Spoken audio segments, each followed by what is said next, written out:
Hi అందరికీ. Welcome to our channel Shanti sweety vlogs. ఎలా ఉన్నారు అందరూ? బాగున్నారా? నేను కూడా చాలా బాగున్నాను. చాలా రోజులైపోయింది కదా! సో, మీ ముందుకైతే మంచి రెసిపీతో మళ్ళీ వచ్చేసాను నేను. నా మోస్ట్ ఫేవరెట్ చికెన్‌లో అయితే చికెన్ పకోడీ అన్నమాట. ఎంత సింపుల్‌గా, ఈజీగా, క్రిస్పీగా ఎలా చేసుకోవచ్చో ఈ వ్లాగ్‌లో మీరు చూడబోతున్నారు. చాలా ఈజీ, చాలా సింపుల్. చిన్న పిల్లలు కూడా చాలా హ్యాపీగా ఎంజాయ్ చేస్తూ తినేస్తారనమాట. టేస్ట్ వైస్ అయితే నిజంగా చాలా బావుంటుంది. ఇక్కడ నేనైతే చికెన్ బెస్ట్ పార్ట్ తీసుకున్నాననమాట. సో దట్ చిన్న పిల్లలు కూడా ఈజీగా తినేస్తారు. అందుకని నేను స్వీటీ కోసమని ఎక్కువగా ప్రిఫర్ చేస్తాను బ్రెస్ట్ పార్ట్. తనకు కూడా చికెన్ పకోడీ అంటే చాలా ఇష్టం. తింటుందని చెప్పేసి నేను బ్రెస్ట్ పార్ట్ మాత్రమే తీసుకున్నాను.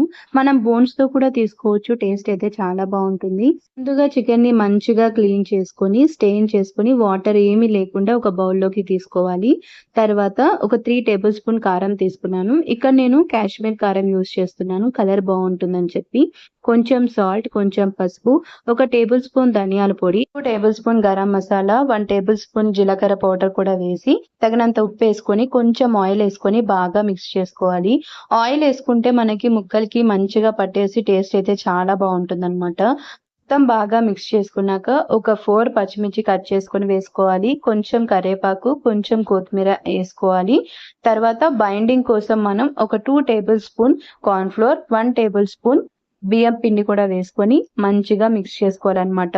ఏ విధంగా అయితే మనం పకోడీకి కలుపుకుంటామో అలాగే కొంచెం అంటే కొంచెమే నీళ్లు వేసుకొని ఆ విధంగా మొత్తం మిక్స్ చేసుకోవాలనమాట.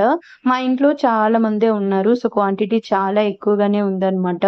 దానికి తగ్గట్టు క్వాంటిటీ యేసుకుంటూ, ఇక్కడే మనం సాల్ట్ కూడా మంచిగా సరిపోయిందో లేదో చూసుకొని, ముక్కలు బాగా అన్నీ పట్టేలాగా బాగా మిక్స్ చేసుకోవాలనమాట. ఆల్మోస్ట్ నేనైతే 10 మినిట్స్ వరకి బాగా మిక్స్ చేసి, ఆ తర్వాత 4 అవర్స్ అన్నా అట్‌లీస్ట్ నేను ఫ్రిడ్జ్‌లో వదిలేస్తాననమాట. సో దట్ అన్నీ మంచిగా ముక్కలకి పట్టేసి టేస్ట్ అయితే మాత్రం చాలా బావుంటుంది.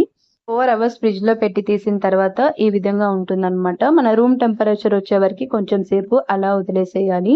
తర్వాత ఆయిల్ పెట్టుకోవాలి. నేనైతే చికెన్ పకోడీ ఆయిల్‌ని వేరే దాంట్లో యూజ్ చేయలేనండి. నాకు అంతగా ఇష్టం ఉండదు. నేను అందుకని కొంచెం అంటే కొంచెం ఆయిలే తీసుకుంటాను. నాకు సరిపడే అంత వరకి తీసుకుంటాననమాట. మెయిన్ ప్రాసెస్ ఎప్పుడైనా సరే మనం ఇలా రోస్ట్ చేసేటప్పుడే ఉంటుందండి చికెన్ పకోడీ టేస్ట్ అయితే. ఎందుకంటే మొత్తం ఒకేసారి వేయకూడదు. మనం విడివిడిగా సెపరేట్ చేసుకుంటూ వేసుకొని సిమ్‌లో లేదంటే మీడియం ఫ్లేమ్‌లోనే కుక్ చేసుకుంటే మాత్రం క్రిస్పీగా మంచి కలర్ తోటి చాలా వస్తాయన్నమాట. అదే మనం హై ఫ్లేమ్‌లో పెట్టుకుంటే లోపల అస్సలు ఉడకదు. తొందరగా మాడిపోతుంది. అసలు దరిద్రంగా ఉంటుందన్నమాట. టేస్ట్ కూడా అస్సలు బాగోదు. సో మనం సిమ్‌లో లేదంటే మీడియం ఫ్లేమ్‌లో పెట్టుకొని కుక్ చేసుకుంటే చూడండి ఎంత రెడ్‌గా, ఎంత క్రిస్పీగా వచ్చాయో. టేస్ట్ అయితే మాత్రం చాలా చాలా బావుంటాయి. స్వీటీకైతే చాలా చాలా ఇష్టమండి. నాకు కూడా ఇవంటే చాలా చాలా ఇష్టం. చికెన్‌లో ఫేవరెట్ అంటే చికెన్ పకోడీ అని చెప్తాను. ఎందుకో తెలీదు నాకు బయట తీసుకొచ్చుకొని తినేదానికన్నా కూడా ఇంట్లో చేసుకొని ఇలా మంచిగా క్రిస్పీగా, సాటిస్ఫైడ్‌గా తింటేనే నాకు చాలా చాలా ఇష్టమనమాట. సో నేనైతే ఎప్పుడైనా తినాలనిపిస్తే ఇంటికి మాత్రమే తెచ్చుకొని, చేసుకొని తింటాననమాట. అలా అని బయటవి తిననని చెప్పను. అవి కూడా తింటాను. కానీ ఎక్కువగా తినననమాట. నా చేతులతో నేను చేసుకొని తింటే నాకు అదొక సాటిస్ఫాక్షన్‌గా ఉంటుంది. టేస్ట్ అయితే మాత్రం నిజంగా చాలా బావుందండి. మీ అందరు కూడా ఒకసారి ఇలా సింపుల్‌గా, ఈజీగా, క్రిస్పీగా ట్రై చేయండి ఇంట్లోనే. చాలా హ్యాపీగా ఎంజాయ్ చేస్తూ తినేస్తారనమాట.